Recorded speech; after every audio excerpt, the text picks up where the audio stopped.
Vanishing Point by C. Beck. That? Oh, that's a perspective machine. Well, not exactly, but that's what I call it. No, I don't know how it works. Too complicated for me.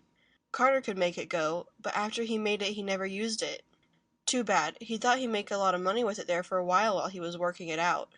Almost had me convinced, but I told him, "Get it to working first, Carter, and then show me what you can do with it better than I can do without it. I'm doing pretty well as is. Pictures selling good, even if I do make 'em all by guesswork, as you call it."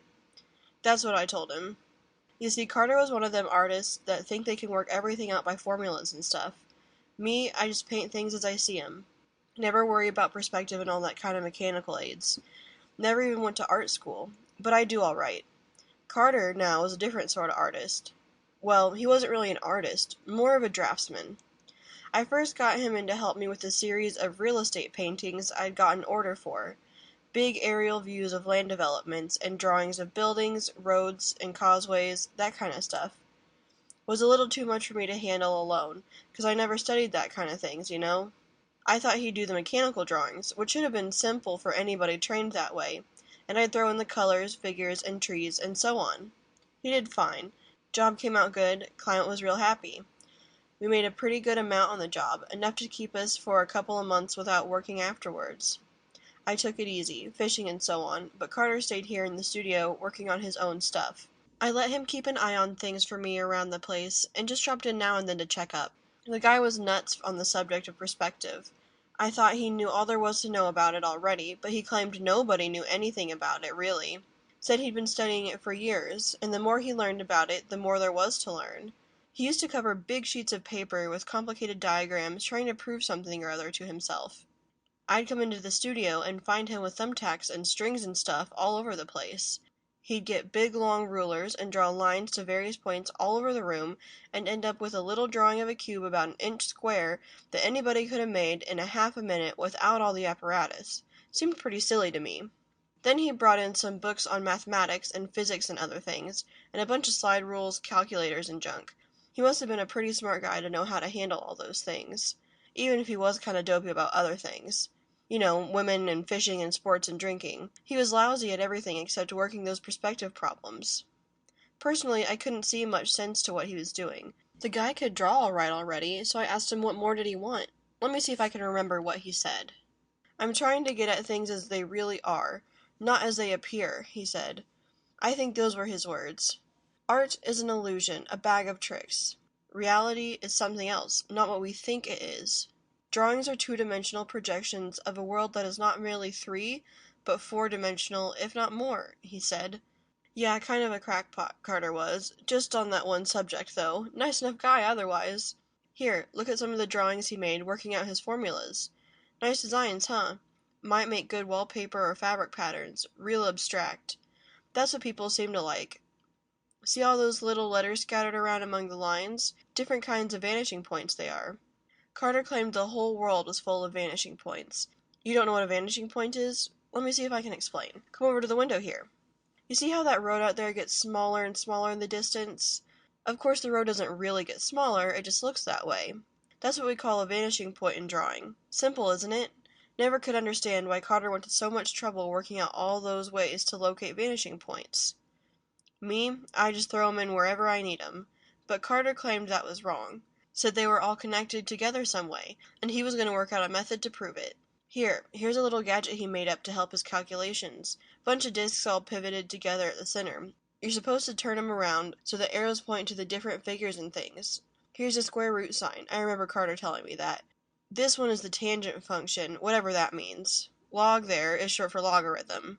Oh, and he had a bunch of that scientific stuff in his head all the time. Didn't know whether he understood it all himself. He built this thing just before he put together the perspective machine there. Silly looking gadget, huh? All them pipes and wires and that little cube in the center. Don't try to touch it, it ain't really there. You just think it is. It's what Carter called a teteract, or a cataract. No, that ain't the right word. Something like that. Tessa or something or other. There's a picture like it in one of Carter's books. Hurts your eyes to look at it, don't it? That's what Carter thought was going to make him a lot of fame and money. That perspective machine. I told him nobody'd ever made a drawing machine yet that worked, but he said it wasn't supposed to make drawings. It was just supposed to give people a view of what reality really is, instead of what they think it is. I don't know whether he expected to charge money to look through it, or whether he was going to look through it himself and make some new kind of drawings and sell them. No, I can't tell you how it works. I said before I don't know. Carter only used it once himself. I came in here the day he finished it, just as he was ready to turn it on. He was just putting the finishing touches on it. In a few minutes, he told me, I'll have the answer to a question that may never have been answered before. What is reality?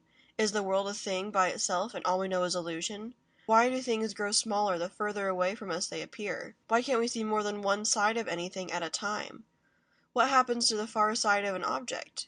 Does it cease to exist just because we can't see it? Are objects not present, non-existent? Because artists draw things to vanishing points, does that mean that they really vanish?